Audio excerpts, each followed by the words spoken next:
sehirdən şübhələnən ehtiyac yoxdur kiminsə yanına getmək. Mollanın yanına, cadukarın yanına. Hər kəs bunu özü etməlidir. Rasulullah sallallahu aleyhi və səlləmin oxuduğu rukiyə duaları. İbn Abbas radiyallahu anh. Kənə Nəbi sallallahu aleyhi və səlləm İzə ədəl mərida cələsə ində rasi. Peyğəmbərimiz sallallahu aleyhi və səlləm bir xəstəni ziyarət edəndə cələsə ində rasi. Baş tərəfində oturardı.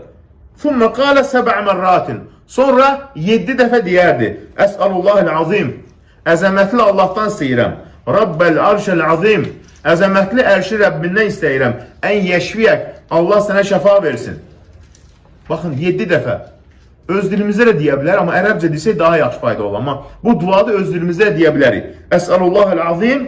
Rabbəl arşəl azim. Ən yeşviyək. Yəni, əzəmətli Allahdan, əzəmətli ərşin Rəbbi Allahdan istəyirəm ki, Allah sənə nədir? Şəfa versin. Fə inkənə fi əcəli təxirun.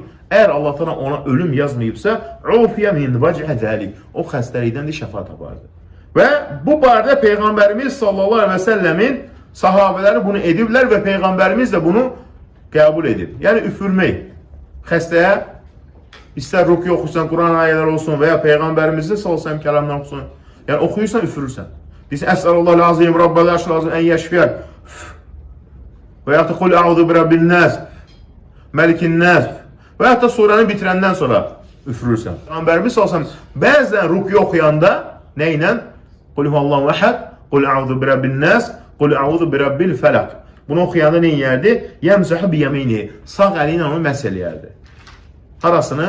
Ağrıyan yerini. Və yaxud da ki, ağrıyan yeri bilinirsə, ağrıyan yeri. Bilinmirsə, deyək ki, cindən və ya sehirbazlıqdan, sehirdən şikayəti varsa, oxuyur, bədəninə məs çəksin, əlinə məs çəksin. Yəni, çiyinlərinə məs çəksin, başına məs çəksin. Xüsusi bir yer ağramırsa. Və deyərdi Peyğəmbərimiz əzhibin nəs, Rabbin nəs, ey insanların Rəbbi, əzhibil bəs. Yəni, bu sıxıntı aradan qaldır. Vəşfi əntə şəfi.